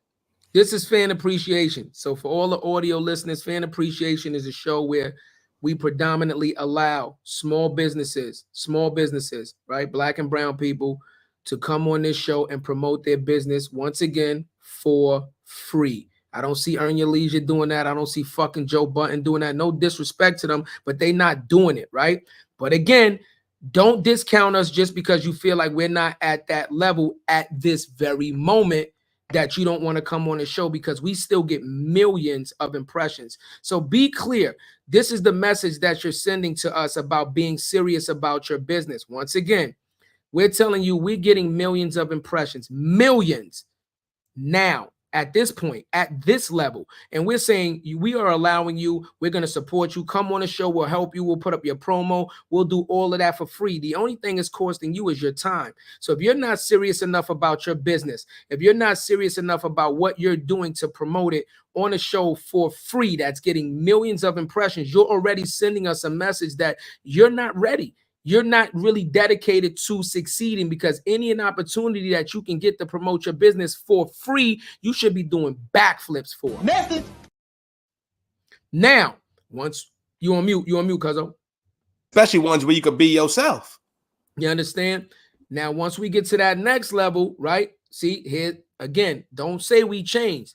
Once we get to that next level and you see us millions a month, blah, blah, blah, and the whole show is different and then you're going to want to promote because you feel like, oh, I'm guaranteed to win now because they're at this level. Don't be surprised where we go, well, where was you when we was free? You understand? Where was you when you was free? Now, okay, the same way Walter Numbers putting skin in the game and they putting their money behind their mouth is, don't be surprised if we go, all right, you want to come on the show? This is what it costs to be advertised on the show now. This is what it costs for slot time on the show now. Not because we want to charge you, just because the fact that you didn't want to do it when it was free. So we don't even know how serious you are. And if we're going to put our name behind you, if we're going to put our influence over our listeners behind you, then we're going to make sure that you're serious about your business. Message. Oh, come on. And we almost there, y'all. We talking to national advertisers right now. Right now. Right now. So this thing is going to be, we about to have an NBA former #1 pick on here. We about to have Force MDs next Tuesday.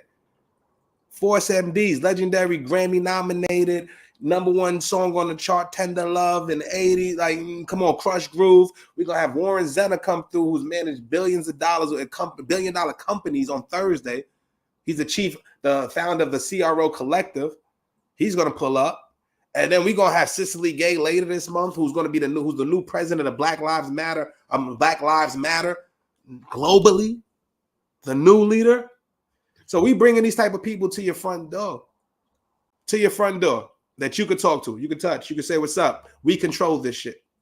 Me and Cuzzo. All you gotta do is reach out to me or him. Me and him. And we put you on. That's it. But too many of y'all not even making me fucking ask. And it's getting me sad. But we'll talk about Cardi B and Offset's relationship. We'll talk about, you shouldn't be fucking while someone's pregnant. All the dumb shit that has nothing to do with your real life. Because it's entertainment. And I get it, man. But you know what? Entertainment. Unfortunately, people like to spend a lot of their times being entertained. And I'm not saying I don't like to be entertained.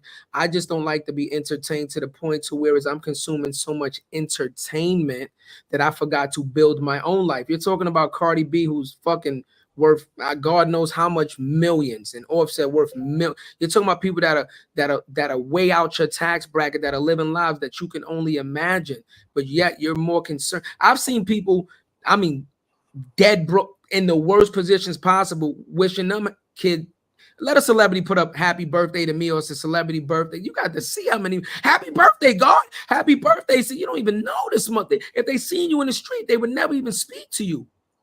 But yet. Now, take it a step further. You talk about Offset and Cardi. We had Offset's mama on the show. We had Miss Latavia on the show. Latavia Woodward.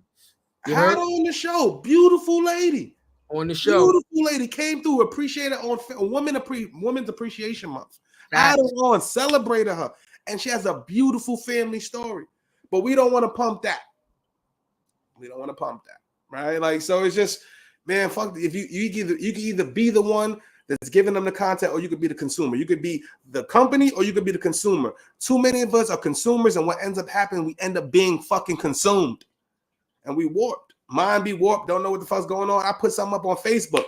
I was like, yo, if you sitting there talking about Cardi and Offset shit, and you have no real motion in real life, you don't have a good job, you don't have anything going, a business, nothing going. You're not a good parent. None of that shit flowing for you.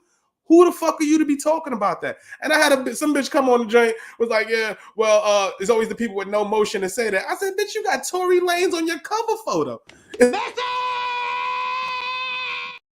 Tory Lanez. She looked like she had 2 baby fathers and 1 kid. I was like, yo, bitch is stupid. Not 2 baby fathers and 1 kid. That's crazy. Damn! Talk about me, bitch. Oh, we got no motion. All you gotta do is look at the page. And we do it, and the crazy shit is we do it for you. We do it for your stupid ass. We still love you. Nah, man. But jokes aside, man, this is a great episode, man. I love it, man. We got a lot of shit on, man. Anything you want to end off with, bro? Nah, man, like the same thing, man. Just ladies and gentlemen, and we mean this, man. We mean this. Let's get back to the human thing. Like we said, please start taking care of yourselves better. And I mean this as a human fucking being, black, brown, green. I don't care what shade you are. Start taking better care of yourself, not only physically, but mentally. Put your mental health above everything, man. Right? At some point in time, peace of mind must outweigh the value of you making money monetarily. Peace of mind is everything. We had Ryan Toby come on and told you, listen, I'm successful. I've done this, I've done that, I've done this, I've done that. And now peace of mind for me is the greatest thing, right? You got to just understand that we only live once. People are dropping like flies. Peace of mind, right? So start taking care of yourselves, right? Please, more, right? Start eating more healthy. I'm not saying go vegan and just eat more healthy. Cut out that so much grease and fast foods and things of that nature, right? Start thinking about what it is that you use to decompress the stresses of your life, whether it's yoga or exercise. Read a book. You know, I know people that love to read books and play video games, whatever you use to decompress. But let's start getting back. Let's start getting back to really being human beings and taking care of us. Because at the end of the day, like, you see all these celebrities dying. Again, you see all these people of influence dying. That shows you that the money, 100 million, it means nothing if you're not healthy. It means nothing if you're not in a good mindset and you're losing your mind and you're going crazy, right? So none of that shit matters when you are not mentally or physically well. So let's start taking care of ourselves, you know what I'm saying, better, putting ourselves in a better place, because at the end of the day, you can absolutely not be the best person in your life for anybody else if you're not the best person in your life for yourself. You know what I'm saying? That's real, bro. And it was a before we end up too, there was an ill quote too. You seen that Menendez brothers shit on Netflix? Nah, you see that? Nah, it's fire, bro. Definitely check it out. There's a few pause parts. You just get past those. There's a few pause parts. But one thing he did, the Menendez father took the son Lyle to a burial plot. He said he brought this for the family. They were rich, they mega rich and all that stuff. It's the same burial plot with Grover Cleveland, Aaron Burr, and a couple other people, right? Famous people. He looked his son in the eyes and was like, yo, do you think you deserve to be buried amongst these people? And he was saying, like, when you look back at your life and the impact that you've made and what kind of thing, like what kind of look are you going to bring to our family legacy? What are you going to do? Do you think you deserve that? And I want everybody to think about that, because that shit hits hard. It's like, yo, what are you playing for? Right? So you go through all these years, we live life, we in the hamster wheel, but what impact are you making on people? What are you doing better? What are they going to say about you when you're gone? Are you going to be just a drunk motherfucker? Are you going to be just this guy, the person to just party with? Whatever it is, man. And I know for me personally, I want to make a hell of an impact. And I know we're doing that right now. And that's why I love what we do. But just think about what y'all can be doing, man, for your family legacy. Look at what they did for their family legacy. Their father came here from Cuba, was washing dishes, became an executive at Hertz, became like a CEO, then worked at RCA Records, was millionaires. They all of that came from Cuba. Didn't have a dollar to his name, and their sons kill him. And now their name and their family name is always going to live in infamy for something negative. So all that good work, all that hard work, everything that you sacrificed for one fucking moment. One moment. I think you say it best all the time, Cuzzo. Are you playing for the front of the jersey or the back? Or the back. Or the motherfucking back, man. Always back of the jersey, y'all. You know what I'm saying? Straight up and down, man. Family first. And Ruben made a comment and said therapy is great as well. You absolutely right, Ruben. You know what I'm saying? Therapy, I think more of us need to go to therapy, you know what I'm saying? And really just talk to somebody who should be, air quote, impartial, right? An outside source, and just let them know what you're going through, let them know what you're feeling, and get some feedback on some of the best ways to deal with whatever trauma and whatever emotional, distress that you're going through in the moment, or that you've dealt with within your life. You understand what I'm saying? So absolutely, man. If you have access, if you have healthcare coverage, I think that they'll pay for a therapist for a certain amount of sessions or whatever.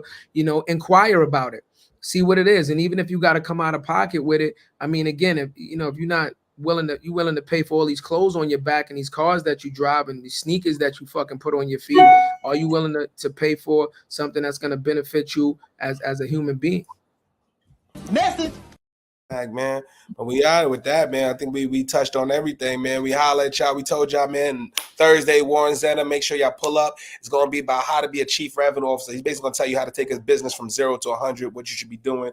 Next week, 47Ds, they're going to come through, tell us the whole story about their family, how they became, got signed, how they did Tender Love, who wrote it with Jimmy Jam, Terry Lou. Like, we're going to go through the whole up to now. And then on Thursday, we got former number one draft pick Greg Oden coming through to talk about financial literacy from an MBA perspective, right? How do you deal with being the first millionaire in your family? What do you do? And he's gonna walk us through as somebody who's lived it.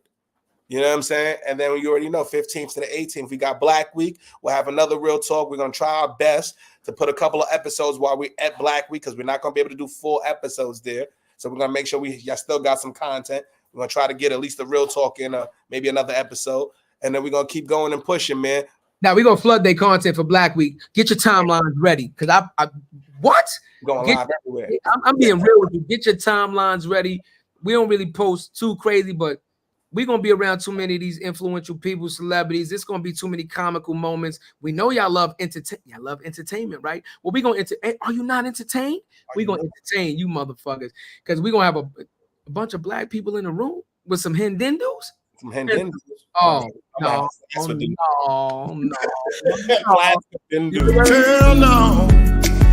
No. You already know what's going to happen, man. That two-step going to come out, and it's going to get crazy. So, who but us? Who but us, baby? Matter of fact, I want to do this and see if I can get to the theme song to make it. What's my theme music? I couldn't get to it. Seen it all, heard it all.